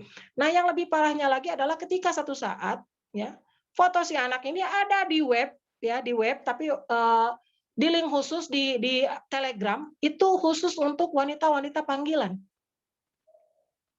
Gitu. Saya dapat laporan dari justru anak dari sekolah lain. Ibu Bu Hesti datang, dia alumni. Bu Hesti, ini ada foto nih, ada foto adik kelas saya. Kaget kan saya teh ketika saya lihat, oh ya Allah, astagfirullahaladzim, itu anak murid saya. Kemudian saya panggil, "Nak, kenapa kamu bisa seperti ini?" Ini cerita kronologisnya. Ya, saya pacaran Bu, ya pacaran, dan pacar saya itu usianya lebih tua dari saya. Kemudian ada satu kondisi si pacarnya ini mungkin lagi kesulitan keuangan, dia mengancam ke pacarnya ini ya, "Kamu kalau misalnya tidak menyetor ke saya, mentransfer uang ya sebulan 200.000 dan memberikan saya kuota, saya akan sebarkan nih foto kamu." Gitu. Nah, si anak ini otomatis kan kelimpungan tuh, tiap bulan dia harus menyetor, hingga pada satu titik si anak ini tidak sanggup tuh menyetor uang. Akhirnya tiba-tiba sama si cowoknya itu disebarkanlah foto itu ke link yang wanita-wanita panggilan tuh sampai seperti itu loh. Hati-hati sekali. Ya, anak-anak kita itu hal yang sebetulnya mungkin ya orang tua menganggap anak saya aman-aman saja, tapi kita belum jangan pernah berpikir ya aman-aman saja, walaupun setelah dari sini jangan sampai berpikiran, wah ntar pulang dari sini saya mau buka HP anak saya, mau lihat ngecek ada yang aneh atau tidak ya, tapi kondisinya kayak begitu. Makanya saya pikir ya adanya keberadaan bimbingan konseling, psikolog dan sebagainya itu penting untuk mewadahi, membuat anak itu bisa membantu orang tua lah ya, membantu orang tua ya, bukan membantu menyelesaikan sepenuhnya, tapi membantu orang tua lah untuk bisa membuat anak tuh utamanya bisa bicara. Selama ini kan kesannya yang namanya BK itu kan menghakimi gitu ya, sebagai ruang untuk memberikan hukuman. Kalau di sekolah saya justru anak-anak itu namanya ruang BK tuh penuh. Anak-anak tuh kalau istirahat gitu ya, bahkan kalau nggak diusirin gitu, diusirin ayo keluar, itu senang gitu berada di BK. Ya, jadi memang membuat BK itu sekarang seperti apa ya, di rumah sendiri gitu. Nah itu hal sekecil apapun diusahakan diselesaikan, tapi sebisa mungkin ketika anak memang sudah dalam tahap dia tidak bisa untuk menyelesaikan masalah. Ya, kalau hanya sekedar misalnya masalah motivasi gitu ya, atau anak mungkin bingung dia memiliki gaya belajar apa, itu bisa kita selesaikan. Tapi kalau sudah terkait dengan nama baik sekolah gitu ya, harga diri anak, itu perlu turun tangan. Sekolah harus punya itikat untuk bisa menyelesaikan sampai tuntas, walaupun istilahnya tidak ada yang tahu. Ya, tidak ada yang tahu. Banyak hal seperti itu. Artinya kasus-kasus kayak gitu tuh banyak yang diselesaikan di sekolah tapi nggak tahu, pokoknya taunya beres saja. Oh, misalnya anak dalam kondisi gini, tahu-tahu beres saja. Ya, seperti itu Bu mungkin ya. Ada tambahan mungkin dari yang lain, Vivi atau siapa? Ya kayak gitu sih kondisinya. Boleh nanya lagi? Banyak pertanyaan. Bangga. Ini kan kalau berdasarkan yang kayaknya ini kenyataan karena sekarang kan dunianya itu dunia internet. Ya. Jadi ya kayaknya tuh hal apa istilahnya tuh pornografi itu kayaknya udah sepertinya sudah di mana-mana gitu. Kira-kira kalau ya maksudnya anak-anak sudah akses ke internetnya itu sekarang mah udah sulit dikontrol ya. Ya. Kayaknya khususnya seperti ini udah banyak. Kira-kira itu cara mengatasinya gimana ya kalau misalnya sampai gitu ya anak kita itu kena kasus kayak gini, anak murid, anak kita kena kasus kayak gini, kita harus bagaimana gitu sebagai orang tua? Ya. Atau pencegahannya atau gimana kayak gitu? Yang pasti gini, pertama ya, orang tua memberikan HP di kondisi yang tepat. Ya, di kondisi yang tepat. Kalau saya sebagai orang tua, jujur aja ya, kalau saya memberikan HP ke anak saya itu baru kelas 3 SMP. Ya. Dan yang utama adalah komitmen awal. Oke, Mama, misalkan Umi memberikan HP ini, kamu harus bertanggung jawab. Tidak boleh, salah satunya tidak boleh ada password. Ya, ada password di HP. Nah, kalau udah ada password, itu kita sulit mengontrol gitu ya. Walaupun pada kenyataannya, pada prakteknya, ketika anak sudah megang HP, saya menghargai betul privasi anak. Nggak pernah tuh diusahakan tidak pernah membuka ya, memang tidak pernah sih, anak juga nggak mau gitu ya disentuh HP-nya. Jadi tidak membuka apa yang menjadi privasinya dia. Tapi syarat utamanya adalah kamu komitmen punya HP ini untuk belajar gitu ya, utamakan belajar dulu. Yang kedua batasi waktu, yang ketiga adalah tidak di password gitu. Karena kalau sudah di password tuh anak-anak kalau nyidak HP ya, saya di sekolah tuh anak-anak tuh ya Instagram di password, Facebook di password, WA di password. Semuanya di password gitu. Jadi, nah kalau udah kondisinya seperti itu tuh harus kita waspadai ada sesuatu yang ditutupi oleh si anak gitu. Nah kemudian gimana usaha pencegahannya supaya hal itu seperti itu tidak terjadi? Memang sulit, artinya kita tidak bisa berlepas dari yang namanya teknologi. Nggak akan, apalagi nanti akan ada booming ya, digitalisasi 4.0 tuh mau tidak mau ya, mau tidak mau kita harus berhadapan dengan kondisi seperti itu. Kita nggak bisa lepas dari teknologi. Tapi bagaimana supaya teknologi itu bisa kita genggam, bisa kita manfaatkan dengan hal-hal yang baik. Ya, salah satu caranya ya mungkin sosialisasi ya, sosialisasi gitu kan. Kalau kami di sekolah tuh pernah mengadakan sosialisasi tentang bahaya gadget dan sebagainya, supaya apa? Kita nggak bekerja sendirian, sekolah nggak bekerja sendirian, orang tua nggak bekerja sendirian, sama-sama mewaspadai. Ada aplikasi-aplikasi yang bisa kita gunakan untuk mengcounter hal-hal yang sifatnya negatif gitu ya. Dan utamanya yang terpenting adalah apa? Menumbuhkan rasa takut dalam diri anak terhadap Allah gitu. Itu yang utama. Ketika seorang anak sudah takut, gitu, ada rasa takut bahwa ada yang melihat, ada Allah yang Maha mengawasi, ada malaikat yang senantiasa berada di sampingnya setiap saat, itu pasti akan ada perasaan gimana ya ketika melakukan sesuatu yang tidak baik, dia ada warning terhadap dirinya sendiri. Nah ini hanya akan bisa tumbuh kalau ada apa? Kalau ada kedekatan antara kita dengan anak, anak bisa terbuka kepada kita.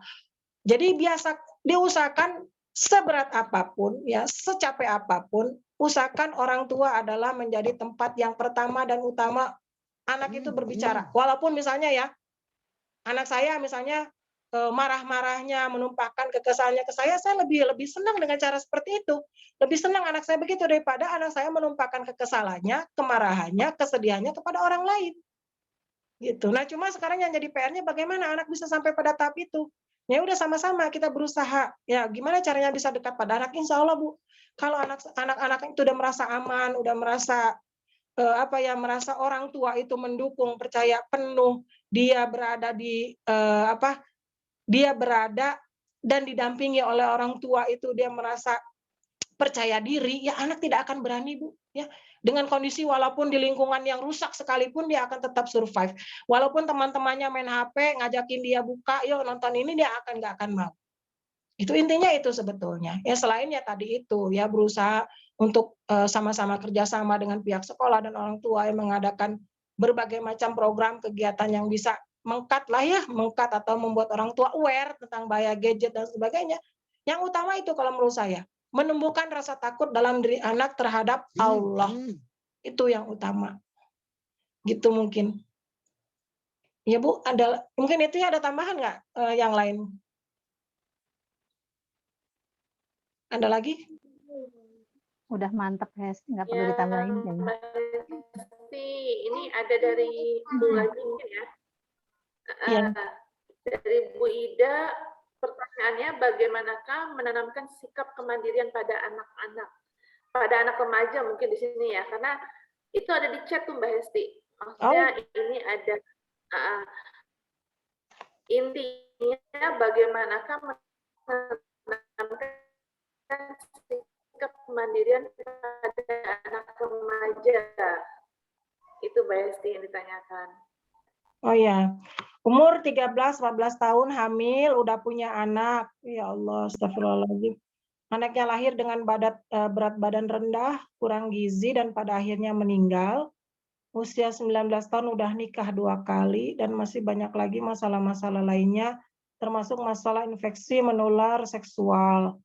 Yang bikin saya gregetan dengan remaja yang kurang mandiri, yang kemana aja harus diantar ortu, dan ortu yang harus ngomongnya, misal anaknya mau berobat, anaknya mau ambil kartu vaksin, padahal anak sudah jalan bagaimana dalam sikap. Ya, ini jadi Bu Ida tuh 2 pertanyaan ya, berarti tentang yang apa? Yang menikah dini itu ya. Ya Bu Ida betul. Ada 2 pertanyaan ya Bu Ida ya. Iya Mbak Hesti, benar. Ini Ya. Bu Idanya kayaknya lagi di puskesmas ya, katanya iya. Di chat dijawab iya. Iya. Oh ini mungkin masalahnya anak 13-14 tahun udah hamil, udah punya anak. Banyak Bu terjadi ya kondisi seperti ini, apalagi di masa pandemi seperti ini. Jujur aja ya, berdasarkan data dari KPAI itu semakin meningkat ya anak-anak dengan kondisi pandemi ini yang mengalami hamil di luar nikah ya, pernikahan dini dan sebagainya, karena memang kondisinya banyak orang tua yang mengalami PHK ya, dalam kondisi yang mungkin secara emosional mereka tidak baik ya, anak-anak tidak terawasi dengan baik. Jadi seperti itu kejadiannya. Dan ini memang jadi PR bersama ya, sebetulnya bukan saja tugas dari pemerintah ya, tapi juga sebetulnya stakeholder yang lain ya, pendidik, lembaga pendidikan ya, RT RW dan sebagainya, itu harus melakukan pengawasan yang intensif gitu. Kan sekarang pemerintah sudah ada ya kayak PKH gitu ya, itu bisa terjun ke masyarakat, memberikan sosialisasi terkait hal-hal seperti ini. Nah, kemudian bagaimana dengan anak yang kurang mandiri, kemana-mana harus diantar ortu, dan ortu yang harus ngomongnya, misal anak mau berobat, anaknya mau ambil kartu vaksin, orang tuanya sibuk. Jadi memang kalau masalah kemandirian seperti ini tidak bisa instan ya, Bapak Ibu, Ibu-ibu, itu harus dari semenjak anak-anak sebetulnya dari kecil kita harus sudah tanamkan kemandirian seperti ini. Saya pun dengan anak saya itu masih melatihlah dia untuk mandiri, makanya komitmen sama bapaknya. Nanti kalau kuliah, dan dia anaknya juga memang mau sendiri, pokoknya harus ngekos gitu. Belajar mengalami pahitnya hidup, nanti ngatur uang sendiri, manajemen masalah sendiri, ya, belajar menghadapi kesedihan, menyemangati diri, dan sebagainya. Nah, anak usia 15 tahun, tapi dia tidak asertif ya, tidak bisa ngomong dan sebagainya, tidak bisa ngomong ketemu orang lain gitu ya, bingung harus bicara seperti apa, memang tidak bisa kita paksa secara langsung untuk berubah gitu. Anak-anak biasanya memang sulit, Bu. PR saya di kompleks saya sekarang adalah ini narikin remajanya untuk keluar rumah aja susah. Jadi remaja-remaja itu memang kalau sudah mager sulit untuk dibawa keluar rumah. Mereka tuh banyak pertimbangan, banyak alasan, ya males lah, ya ada PR lah, ya inilah. Jadi memang ada tahapannya anak-anak remaja itu sulit dibawa keluar rumah, coba deh ibu-ibu lihat. Ya kalau sudah remaja itu paling susah diajak jalan-jalan juga, pasti banyak alasannya, ya enggak? Ya kan, anak-anak kalau misalnya seumuran salsa tuh senang aja diajak kemana-mana, tapi kalau udah mulai SD kelas 6, SD kelas 5, SMP tuh aduh, susah anak-anak itu diajar keluar rumah. Ya. biasanya tekniknya nih, saya kebetulan megang remaja-remaja di sini di komplek nih ya. Ada training untuk remaja. Saya setiap bulan itu mengadakan training untuk anak-anak remaja di sini ya, mulai dari pengenalan sistem reproduksi, bagaimana menjaga diri, bersikap asertif kalau ada yang mengganggu dan sebagainya. Utamanya adalah kalau anak-anak itu ya, dia ada teman-teman sebayanya dulu yang bisa membuat mereka nyaman gitu. Ya, biasanya kalau sudah ada yang menemani atau katakan yang memulai ya, membuat mereka bisa keluar dari rumah gitu ya, itu biasanya mereka akan gampang gitu diarahkan, akan gampang bergerombol gitu ya, bareng-bareng sama-sama, ayo kita melakukan ini, ayo kita begitu.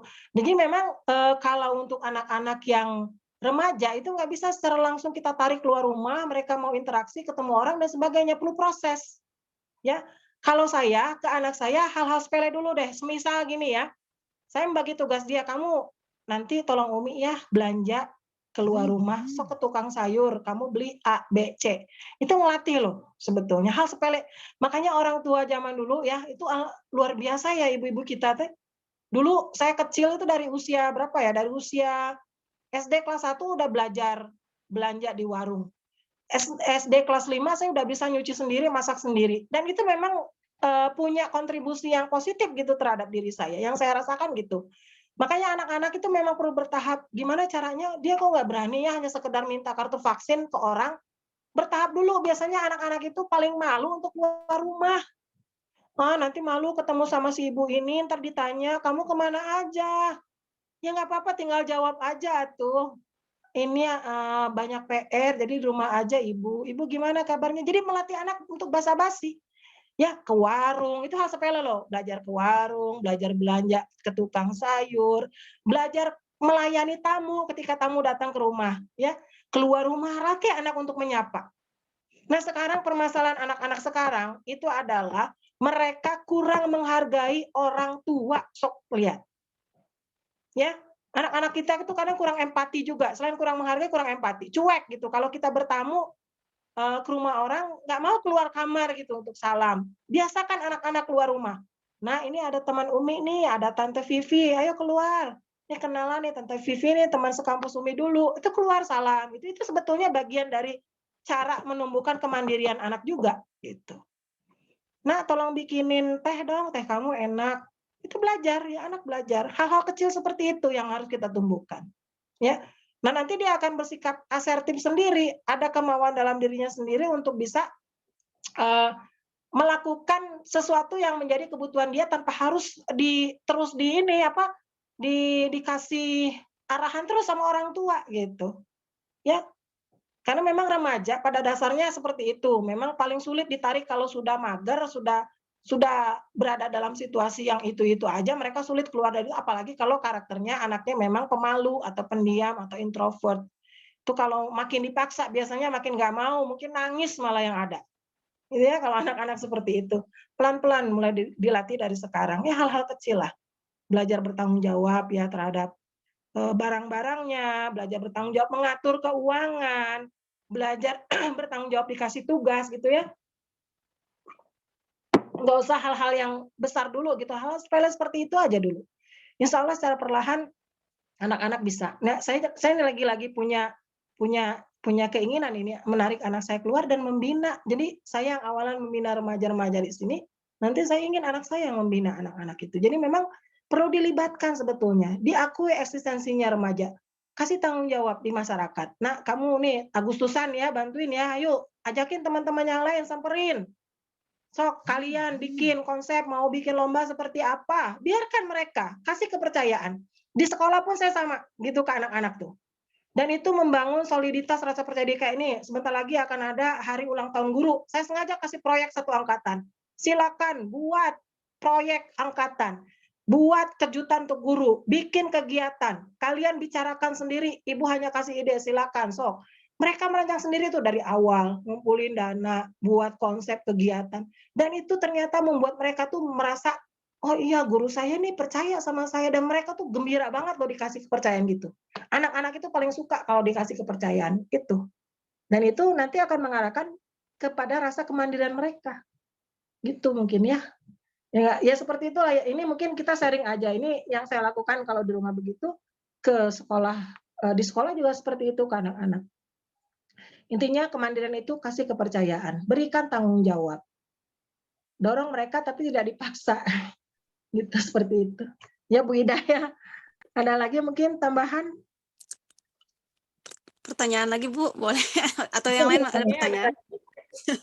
Ya, boleh silakan. silakan Mbak Solia. Mbak Solia kayaknya yang terakhir ya.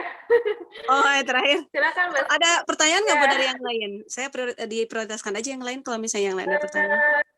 Tidak ada Mbak Sol kayaknya. Silakan Mbak Solina. Bukan tadi kalau pas nanya tentang kan dicari tahu tuh latar belakang anak-anak. Silakan, Misalnya Mbak ketahuan Solina. tuh dari latar belakang anak-anaknya itu misalnya dari keluarga yang broken gitu ya. Ya. Itu kira-kira cara kita apa ya istilahnya? Gimana kita bisa apa istilahnya kan untuk memperbaiki anak tersebut kita udah tahu latar belakangnya nih. Ya. Terus gimana cara kita untuk memperbaiki kondisi gitu? Kalau misalnya kita udah tahu dia lahir di keluarga yang broken misalnya. Ya. Nah, anak-anak yang broken home itu banyak sekali ya Bu ya di kelas. Di kelas kalau misalnya di sekolah itu di kelas itu banyak sekali. Mungkin dari satu kelas itu bisa setengahnya. Dan cara utama yang harus kita lakukan ketika menghadapi anak-anak yang seperti itu adalah menumbuhkan sikap sebetulnya ya. Kalau saya sih berusaha untuk membuat si anak itu pertama bisa menerima keadaan dulu. Ya, bisa menerima keadaan ini penting sekali. Agar apa? Agar dia bisa merasa bahwa Allah itu memberikan ujian, memberikan kondisi yang tidak enak itu adalah bagian dari sebetulnya Allah tuh sayang banget sama dia. Ya, dan pada akhirnya dia akan bersyukur, ya Allah, alhamdulillah walaupun kondisi saya seperti ini tapi saya masih bla bla bla bla bla gitu ya dibandingkan dengan teman saya yang lain. Itu dulu yang kita harus pahamkan ke anak-anak. Yang harus kita munculkan dalam hati dan pikiran anak-anak. Ya, kemarin beberapa waktu lalu ada anak datang ke saya nangis-nangis, Bu, saya merasa sangat depresi. Itu di profil SW-nya dia tulis saya sangat depresi awalnya itu. Anak itu datang awalnya nggak bisa keluar ya, maksudnya dia awalnya dia nggak terlalu banyak cerita, akhirnya keluar nangis nangis nangis nangis sampai pada titik dia akhirnya menerima keadaan dia, terus dia mengucapkan sendiri, ya Allah Bu, ternyata kondisi saya tuh masih jauh lebih baik ya Bu ya dari teman-teman saya. Iya, saya bilang gitu. Dan kamu tidak boleh putus harapan. Saya selalu bilang gini, tepuk pundak anak itu, saya bilang, Ibu yakin dengan masalah yang ada, yang kamu alami sekarang, ketika nanti kamu dewasa, kamu akan jadi orang sukses, kamu akan jadi orang tua yang baik. Karena apa? Karena kamu sudah pernah mengalami posisi itu. Dan kamu pasti akan jauh lebih baik. Gitu. Jadi pertama itu berusaha untuk membuat si anak itu bisa menerima keadaannya dulu. Gitu. Bukan artinya melawan keadaan. Ya, oh, Bu, ibu saya itu jahat. Bu, ibu saya itu selalu menuntut saya lebih. Bu, ibu saya itu begini. Kita buka pemikiran dia bahwa hal-hal yang baik ya tentang ibunya, walaupun dalam persepsinya itu negatif. Ya, gimana pun juga seorang ibu, orang tua itu tidak ada yang berkeinginan untuk menyakiti anak. Tidak ada yang berkeinginan untuk membuat anaknya itu sedih. Kita buka gitu. Pokoknya membuat otaknya itu yang menerima pertama kali adalah hal-hal yang baik gitu di anak itu. Insya Allah ketika kondisi itu dia sudah bisa menerima, otaknya sudah menerima hal-hal yang baik, dia bisa lebih mudah untuk berdamai dengan keadaan. Ya, memang tidak mudah. Memang kalau untuk ke anak itu kita makanya itu nggak bisa instan gitu loh. Ke anak itu kalau proses konseling emang nggak bisa instan membuat si anak tuh, oh ya nanti kalau misalnya dia broken home, pokoknya tujuan utamanya nanti tercapai si anak ini bisa bisa katakannya bisa lebih apa ya, lebih sabar, lebih ikhlas, yang nggak bisa itu berproses. Jadi ada tahapan-tahapannya sampai si anak ini bisa menerima keadaan tadi. Ya, ada murid saya yang sampai dia kondisi di awal itu nih marah-marah sama bundanya. Ya, bunda saya kurang ajar, bunda saya menyebalkan, bunda saya tidak baik. Kenapa? Ya masa Bu, kalau saya nilainya turun hanya istilahnya jadi ranking 3 aja, masa rapot saya dilempar, ya. Terus bunda juga selalu jelek-jelekin saya di keluarga besar bunda, gitu kan. Bunda itu menyebalkan karena gara-gara bunda pisah sama ayah. Nah, bunda menyebalkan karena apa? Bunda tidak adil ke saya, lebih sayang ke kakak dan adik saya. Ya awalnya seperti itu. Terus saya tanya, terus bagaimana cara kamu untuk bisa menghilangkan perasaan gak enak? Saya ini Bu, saya suka ngiris-ngiris tangan saya. diiris-iris tangannya, diliatin, diiris-iris tangannya ya, darah-darah gitu. Cuma saya gini ketawa, kenapa? Dia ngiris-ngirisnya itu nggak dinadi gitu. Kalau memang si anak ini beneran ingin melakukan perbuatan yang katakan ya ke arah bunuh diri, harusnya kan dinadinya aja langsung gitu ya. Artinya apa sih, anak ini sebetulnya hanya ingin cari perhatian. Ya. Nah, akhirnya dari situ awal-awalnya kan dia marah, kemarahan yang luar biasa. Tapi saya coba buka satu-satu tentang posisi, menceritakan apa ya, kondisi saya sebagai seorang ibu yang memang ada kalanya namanya keluarga itu suami istri bertengkar, tapi kita tidak pernah tahu permasalahan sesungguhnya seperti apa, siapa yang salah dalam hal ini gitu ya. Saya coba membuat saya itu positif. Akhirnya tuh jadi langganan tuh tiap hari ke ruang BK, yang awalnya dia marah-marah, menurun tuh emosinya, sampai pada satu kondisi bundanya juga jadi terbuka. Ya, mau konsultasi. Sering itu konsultasi, dan akhirnya si anak ini keterima di SMA negeri. Sekarang dia jadi calon ketua OSIS, ya. Terus juga pas bagi rapot itu kelulusan tiba-tiba datang, Bu Hesti, ini ada titipan dari Bunda. Beda sekali dengan di awal raut wajah si anak yang begitu marah, dan ketika awal saya ketemu bundanya gitu ya, orangnya itu keras, memang kelihatan keras. Jadi memang anak dengan orang tua pun perlu proses gitu. Ya, berikanlah kesempatan mereka menerima kemarahan, bisa menerima keadaan, sehingga sampai pada kondisi mereka bisa paham bahwa kondisi mereka jauh lebih baik dari orang lain. Ya itu mungkin Bu ya. Jadi memang tidak instan, butuh kesabaran dari kitanya. Makanya saya nggak setuju tuh kalau misalnya menangani masalah anak, terutama di sekolah nih, anak dipanggil di depan umum ditanya gitu ya, di ruang guru, kamu kenapa begini, kenapa kamu bolos nggak masuk kelas, kenapa kamu nggak masuk pelajaran si ini, bla bla bla bla, ya itu nggak akan ini, walaupun mungkin saat itu anak mengaku ya atau melakukan apa yang kita mau, bisa jadi itu hanya sesaat, hanya di depan kita, tapi di belakang dia akan mengulangi lagi. Intinya konseling itu adalah bagaimana merubah si anak ini bisa secara perlahan ya, walaupun secara perlahan, tapi internalisasinya itu dalam. Anak melakukan sesuatu itu karena mereka tahu mereka salah, kemudian mereka mau berubah, ya. Kemudian mereka bisa menjadikan kebiasaan perubahan positif dalam kehidupan mereka sehari-hari, itu yang utama. Dan itu memang nggak bisa sesaat, kita terus harus mengulang-ulang lagi, mengingatkan terus, membina terus. Ya gitu, memang perlu kerjasama yang memang ekstra keras lah ya, bukan hanya di guru saja, tapi juga bagaimana menciptakan lingkungan yang bisa seirama. Nah ini kadang beda di antara penanganan si A, si B, si C itu beda. Nah tapi ya diusahakanlah, walaupun tidak ideal, minimal bisa satu langkah lah, satu langkah yang sama, walaupun perlu proses yang nggak sebentar gitu. Ya itu mungkin ya Bu ya. Jadi memang kalau menghadapi remaja itu perlu kehati-hatian, perlu sikap yang sabar, tenang, tidak panik ketika menghadapi lonjakan-lonjakan emosi yang kadang luar biasa, di luar kesabaran kita gitu ya. Atau tiba-tiba anak mengucapkan, aku mau bunuh diri, aku mau begini, itu hadapi dengan tenang. Insya Allah nggak akan kenapa-napa, insya Allah. Anak-anak itu sebetulnya hanya ingin diperhatikan saja gitu. Ya mungkin itu. Baik, Mbak Hesti, terima kasih banyak atas ilmunya. Bu Vivi, mau nambahin Bu Vivi? Ya. Enggak sih. Enggak takjub sama penjelasan dan pengalamannya Hesti, banyak banget, Masya Allah ya. Keren ya. Karena Waktunya udah habis ya? udah mau maghrib. Sudah mau maghrib Mbak Sol di sini. Iya, kayaknya time ininya Mbak ya. Hesti bisa, Mbak Hesti bisa jilid 2 kali ya nanti ya. Jilid 2. Enggak, ini jadi kepikiran ini bikin peer Gimana, counselor Bu? ya. Iya benar, peer counselor benar. Bikin pelatihan peer counselor, Hes. Betul, supaya juga bisa ya di anak-anak itu. Iya, betul. Buat anak-anak remaja ya terutama. Makanya memang Vi, untuk pelatihan pengembangan diri remaja itu minim sekali Vi, jarang sekali yang menyentuh. Padahal sebetulnya permasalahan-permasalahan mereka itu luar biasa deh. Kalau aku bisa bongkar sekarang tuh, ya Allah gitu ya. Mungkin orang tua nggak akan nyangka sampai ya Allah kayak gini gitu. Nah itu jarang tersentuh. Kebanyakan kan balita gitu ya atau dewasa, deh remaja tuh jarang tersentuh. Makanya kalau aku tuh masuk banyak ke masjid majelis taklim tuh ke remaja pembinaannya, karena memang nggak jarang sekali ada orang yang mau menyentuh itu gitu.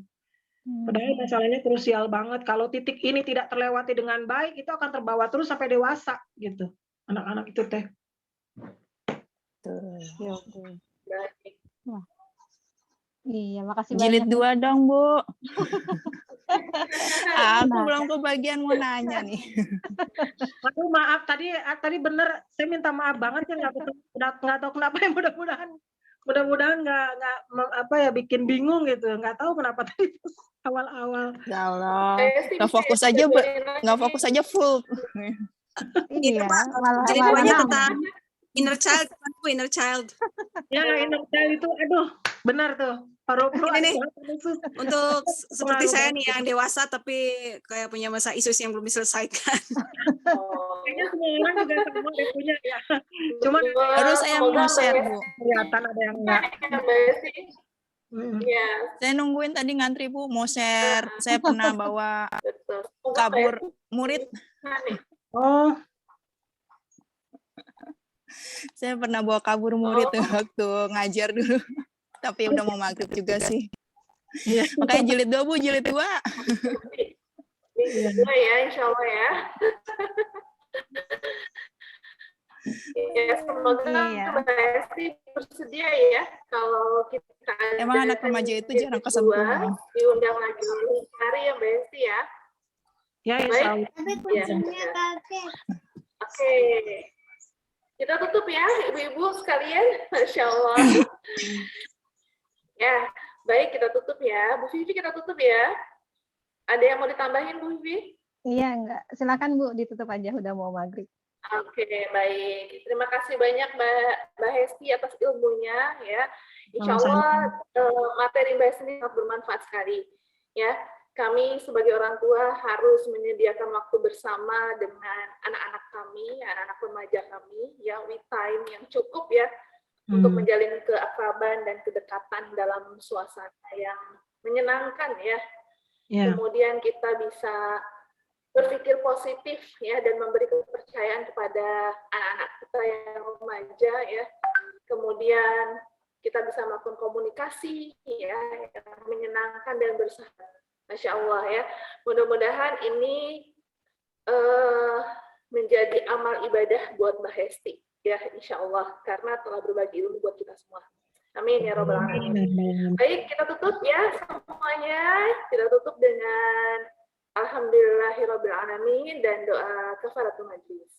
Subhanakallahumma wa bihamdika asyhadu an la ilaha illa anta astaghfiruka wa atubu ilaik. Barakallah Mbak Hesti, barakallah. Jazakumullah khairan. Panitia Ibu Hesti, terima kasih banyak. Assalamualaikum warahmatullahi wabarakatuh. Terima kasih ya, Pi. Ya, makasih banyak dari sini. Assalamualaikum Sampai ketemu di telepon. Assalamualaikum. Warahmatullahi wabarakatuh. Waalaikumsalam. Tenang, rekamannya ntar dibagiin. Sampai ketemu Ya. di jilid 2. Mudah-mudahan. Insyaallah. Selamat maghrib. Ya. Hati-hati Bu Putri. Ya, ini ya, di close ya. Assalamualaikum. Waalaikumsalam warahmatullahi wabarakatuh.